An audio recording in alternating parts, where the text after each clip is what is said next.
Bab 054. Cynthia sudah sadar. Dia dan Andi sudah berada di rumah sekarang. Lebam bekas pukulan Sari masih terasa oleh Cynthia.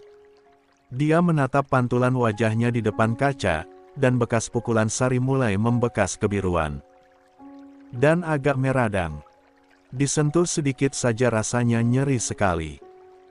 Situasi di antara dia dan Andi menjadi kikuk satu sama lain.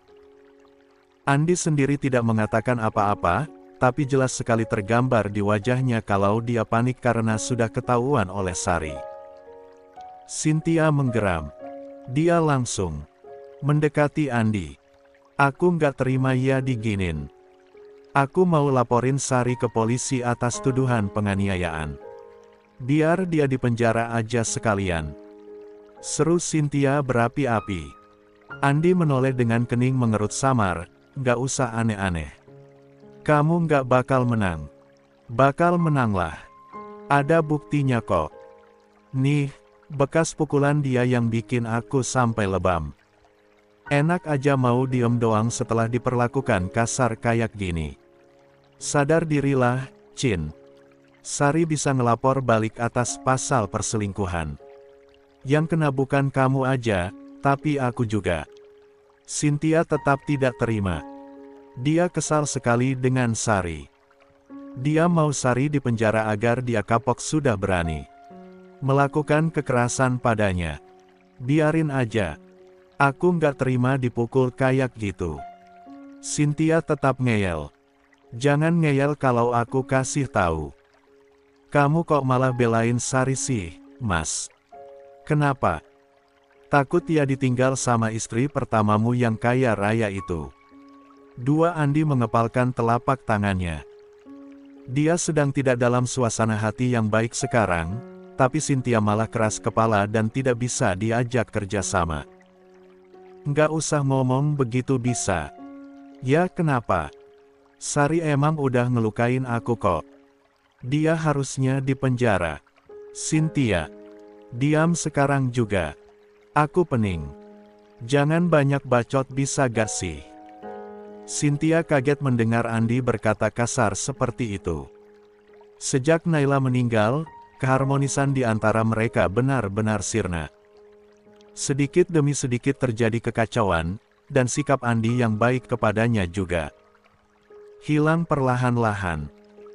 Kalau dulu, jangankan sampai kena pukul, luka gores sedikit saja Andi sangat perhatian. Namun, sekarang, apa? Kulit Cynthia sampai sudah membiru dan Andi seperti tidak peduli sama sekali. Kamu kok ngomong kasar sama aku sih? Cynthia kesal. Andi menghela napas kasar. Ya makanya jangan ngeyel kalau dikasih tahu. Tapi Sari udah bikin aku lebam kayak gini, Mas. Aku nggak terima. Udah berapa banyak uang yang kamu pakai buat beli baju, tas, dan barang-barang bagusmu itu? Cynthia mengernyit. Kenapa Andi mendadak menanyakan hal itu? Dia memang agak boros sebelumnya. Namun, itu karena Andi memang selalu menuruti dia saat Cynthia meminta transferan uang. Kenapa malah bahas itu? Banyak, kan? Haha. Sebagian besar uang itu kamu tahu sendiri dari Sari. Makanya, nggak usah sok ngide mau laporin Sari ke polisi. Lebamu itu nggak ada harganya kalau dibandingkan dengan uang yang sudah kamu pakai untuk beli kebutuhan-kebutuhanmu itu. Misalnya kamu tetap ngeyel ngelibatin polisi, lalu Sari balas melapor pasal perselingkuhan, emang kamu yakin bisa menang? Hah? Selain bakal lebih kuat laporan Sari, dia juga punya uang dan kuasa. Kamu nggak akan bisa berkutik lagi. Cynthia diam. Dia tidak bisa menyangkal lagi ucapan Andi. Masalahnya, dia merasa sangat tidak rela melepaskan Sari begitu saja setelah dia melukai dirinya. Cynthia tidak terima dan merasa kalah dari Sari. Sementara Andi sendiri sudah pusing berat, panik, juga takut. Dia bingung sendiri dan jelas tidak berani pulang ke rumah jika Sari sedang marah. Meski perempuan, Sari itu sudah melalui pelatihan militer ketat. Kalau nanti mereka harus berkelahi, Andi sudah yakin bahwa dirinya akan kalah dengan mengenaskan. Andi menghela napas panjang. Jemarinya tak berhenti menarik-narik rambutnya sendiri saking stresnya memikirkan apa yang harus dia lakukan berikutnya. Semuanya berantakan, rencananya hancur, dan Sari tahu perselingkuhannya. Sekarang, melihat rumah yang berantakan membuat Andi semakin ciut. Nyali Andi tak sebesar itu untuk berhadapan dengan Sari yang sedang dalam mode mengamuk. Andi kemudian berdiri dan hendak keluar dari rumah. Cynthia mengikutinya karena Andi tidak mengatakan apa-apa. Mas, mau kemana kamu? Cynthia menahan lengan Andi. Andi menarik tangannya dari Cynthia. Ada urusan. Ya, urusan apa? Nanti aja aku kasih tahu. Mas, kenapa nggak langsung aja? Ucapan Cynthia tak sampai selesai. Andi langsung pergi dan tujuannya mau melepas stres dengan pergi ke bar. Sialnya, karena tidak konsentrasi saat menyetir, jalanan yang ramai tidak bisa dia lihat dengan jelas. Ketika hendak menikung di jalan raya yang ramai, sebuah truk dari arah berlawanan sudah menekan bel dengan keras. Andi kaget, tapi dia yang panik malah salah menekan pedal gas bukannya menekan rem, belum lagi kemudinya yang malah dia putar ke arah kanan seolah malah sengaja mendekatkan diri ke truk tersebut. Kecelakaan besar terjadi. Mobilnya terlindas truk dan sampai terseret sampai sekian meter. Suara kecelakaan itu begitu keras. Andi terjebak pada mobilnya yang ringsek dan tersangkut pada bagian depan bawah truk tronton yang kecelakaan bersamanya. Kakinya terjepit pada dashboard mobil yang sudah meleyot terkena benturan keras truk tronton. Sebelum benar-benar tak sadarkan diri, Andi masih sempat mendengar suara ribut orang-orang di luar. Namun rasa sakit tak terkira di seluruh tubuhnya membuat Andi tak kuat lagi mempertahankan kesadarannya. Lalu, segalanya gelap. Yak, Sari masih benar-benar terpuruk. Rahmat menemaninya, dan adiknya itu sungguh sangat hancur. Rahmat mengerti. Tidak ada wanita manapun yang akan bersikap biasa saja kalau tahu suaminya selingkuh bahkan sampai punya anak. Sejak dulu, masalah anak menjadi rasa insecure terbesar Sari. Sekarang, dia harus mengetahui suaminya berselingkuh dan memiliki anak dengan perempuan lain. Itu jelas menjadi pukulan telak untuk Sari. Rahmat bingung juga sekarang. Dia tidak mungkin tetap di sana dan menemani Sari terus. Masalahnya, Cahya. Sendirian di rumah, dia tidak tega meninggalkan istrinya terus. Rahmat mendekati Sari dan menepuk bahunya. Kamu mau makan? Enggak. Biar aku pesankan makanan, tawar Rahmat. Sari menggeleng, tanpa minat sama sekali untuk menjawab tawaran Rahmat. Sari, aku tahu kamu sedang sedih, tapi jangan terlalu terpuruk. Lagi, Sari hanya diam. Sari, aku nggak bisa nemenin kamu terus. Aku harus pulang. Kamu nggak apa-apa kalau ditinggal. Sari hanya menggumam pelan. Ya sudah, aku pulang dulu. Assalamualaikum. Rahmat keluar dan meninggalkan Sari di rumah ibunya. Sepanjang jalan, Rahmat hanya bisa menghela napas panjang. Dia kasihan sekali dengan Sari, tapi juga bingung harus bertindak seperti apa agar rasa sedih adiknya bisa berkurang. Sesampainya di rumah, Rahmat mengetuk pintu cukup lama. Tetapi Cahya tak kunjung membuka pintu. Sampai ketukan yang kelima kali, barulah pintu rumahnya terbuka. Terlihat Cahya meringis memegangi perutnya. Cahya, kamu kenapa? Tanya Rahmat panik. Perut aku kram, Mas. Rahmat langsung membawa Cahya duduk di ruang tamu. Ia mengusap perut sang istri. Kita ke dokter ya? Enggak usah, Mas. Udah biasa kok kram gini. Nanti juga hilang. Mungkin ini karena aku kecapean abis beres rumah sama ngepel tadi siang. Rahmat membawa Cahya duduk di pangkuannya. Mengusap pelan rambut sang istri yang lembut dan harum. Vitamin sudah di mie Cahya. Cahya mengangguk. Cahya, saya nggak mau kamu kenapa-kenapa, jadi kalau saya carikan asisten rumah tangga bagaimana? Jadi biar kamu ada yang bantu. Saya rasa kamu perlu istirahat total. Cahya menggeleng. Nanti aku dinyinyirin lagi, dikatain manja sama orang-orang. Enggak usah didengerin omongan orang. Yang gajikan saya. Bukan pakai uang mereka. Tapi, ini semua demi kebaikan kamu dan anak kita. Iya tapi. Tapi apa lagi? Udah, nurut sama saya. Bukan gitu, Mas. Terus apa? Cari pembantunya jangan yang cantik. Yang ibu-ibu aja. Rahmat mengernyit. Loh kenapa? Pokoknya harus yang ibu-ibu. Rahmat bingung sendiri. Ya sudah. Cahya tersenyum senang. Sebenarnya alasannya Cahya ingin pembantu yang ibu-ibu, karena Cahya terlalu sering membaca novel pepelakoran yang kebanyakan pembantu jadi pelakor. Jadi Cahya tak mau itu terjadi di dalam rumah tangganya. Meski Rahmat sebenarnya sangat setia. Tapi tidak ada salahnya sedia hujan sebelum payung. Tiba-tiba Cahya teringat dengan Sari. Mas, gimana keadaan Sari? Tanya Cahya. Rahmat mengusap wajahnya. Lumayan lebih tenang. Tadi Sari ngamuk di rumahnya si Andi. Rahmat memejamkan mata, ekspresinya seperti sedang menahan pening luar biasa. Cahya langsung peka dan memijat kepala Rahmat.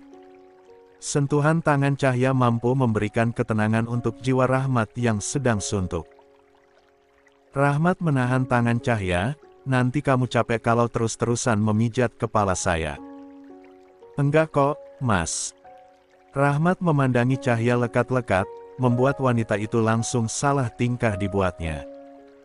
Sakit banget ya pas dipukul Andi waktu itu. Cahya mengangguk. Iya, sakit. Wajah Rahmat langsung murung mendengarnya. Dia jelas merasa sangat bersalah. Maafin saya, Cahya. Waktu itu saya harusnya melindungi kamu, tapi malah saya tidak ada di sana ketika kamu dalam bahaya. Cahya tersenyum tipis. Nggak apa-apa, Mas. Lagian, semua juga udah berlalu.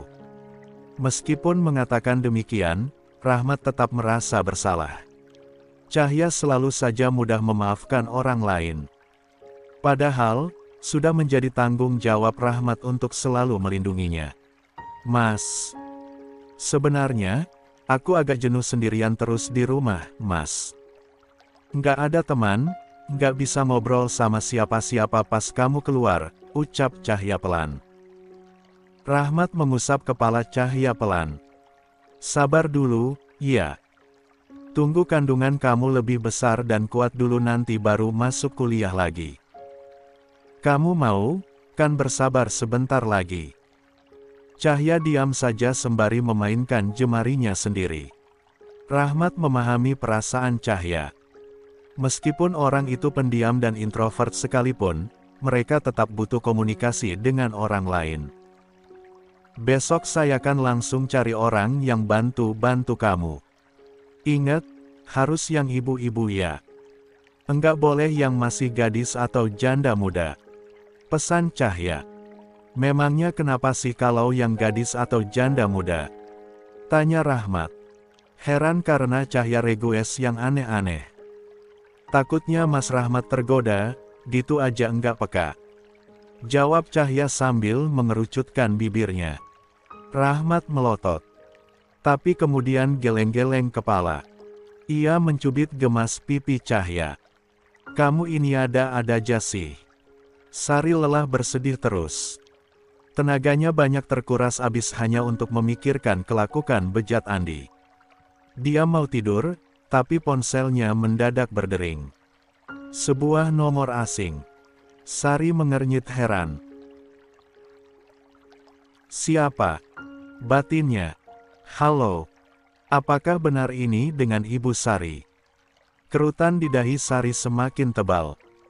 Sapaan formal seperti itu sudah pasti berasal dari sebuah instansi tertentu. Iya, saya sendiri. Ini siapa ya? Kami dari Rumah Sakit Medika Hurahmat hendak mengabarkan bahwa Bapak Andi telah mengalami kecelakaan dan saat ini sedang berada di rumah sakit. Sari membelalak. Apa? Untuk informasi lebih lanjut, Anda dipersilakan untuk datang. Setelah itu panggilan berakhir. Sari tetap datang ke rumah sakit meskipun hatinya sakit. Sesampainya di sana, Cynthia sudah datang terlebih dahulu dan kaget sekali saat melihat Sari. Meski kesal, Cynthia tidak berani berlaku macam-macam dengannya. Takut dipukul lagi seperti tadi siang. Sementara Sari sendiri hanya menatap. Jijik kepadanya. Dokter di UGD keluar, Sari langsung menghampirinya. Bagaimana keadaannya, Dok? Wajah dokter itu kelihatan risau. Kaki Bapak Andi terjepit dashboard mobil. Tulangnya terhimpit sangat keras sampai hancur. Tidak ada pilihan lain selain melakukan amputasi, karena ditakutkan terjadi infeksi yang menyebar nantinya. Sari mengangguk. Dia tidak panik sama sekali, justru merasa Andi mendapatkan karma dengan begitu cepat. Setelah dokter itu pergi, Sari langsung melirik Cynthia dengan sinis. Udah selingkuh, masih nyusahin pula, serunya dengan suara yang sengaja dikeraskan agar terdengar oleh Cynthia. Cynthia diam saja meski wajahnya kelihatan kesal. Sari langsung mendekati wanita itu dan menyilangkan kedua lengannya di depan dada. Bayarin tuh biaya operasi suami lo. Cynthia kaget. Enak aja. Aku nggak ada uang. Harusnya kamulah yang bayarin, kamu kan istri sahnya, kamu juga kerja, kan? Sari melotot mendengarnya. Enteng sekali dia bicara. Dasar jalan tidak tahu diri. Sari langsung menarik rambut Cynthia dengan beringas. Enteng banget kalau ngomong. Lo bayarin tuh biaya operasi suami kesayangan lo atau mau gue hajar di sini sekarang. Cynthia bergetar ketakutan. Ada beberapa pengunjung rumah sakit lain di sekitar mereka, dan beberapa orang juga yang melihat Sari menjambak Cynthia, tapi mereka malah memalingkan muka dan enggan ikut campur. Aduh sakit. Lepasin aku. Cynthia berusaha menarik rambutnya dari cengkeraman Sari. Sayangnya, tangan Sari begitu kuat meremas rambutnya. Jual rumah lo sama si Andi itu buat bayar biaya rumah sakit dia. Iya. Cynthia mengiyakan saja, padahal aslinya dia tidak akan melakukan itu. Cynthia bahkan sudah memiliki niat busuk untuk kabur dan membawa sertifikat rumah dan harta yang tersisa. Jangan kabur. Awas lo. Ya jual rumah, kan butuh proses, nggak kayak jual tempe. Seru Cynthia kesal. Gimana kalau telepon ibunya Andi aja yang di Surabaya? Lo aja yang hubungin dia. Cynthia mau tak mau harus menurut. Dia tidak mau mendapatkan bogem lagi dari Sari yang sedang marah. Saat menghubungi ibunya Andi, Cynthia kelihatan akrab sekali. Katanya dia memang sedang dalam perjalanan ke Jakarta saat tahu cucunya meninggal. Cynthia menjelaskan permasalahannya bahwa Andi telah mengalami kecelakaan. Jelas saja, ibunya Andi kaget luar biasa. Katanya beliau memang sudah dekat, kemungkinan kurang dari 3 jam sudah sampai. Ponsel Cynthia langsung direbut oleh Sari dan dimatikan paksa. Dia muak mendengar nada sok akrab Cynthia dan ibu mertuanya. Jadi bahkan ibunya Andi juga udah tahu soal kalian ya. Cynthia diam dan menunduk semakin ketakutan. Bagus.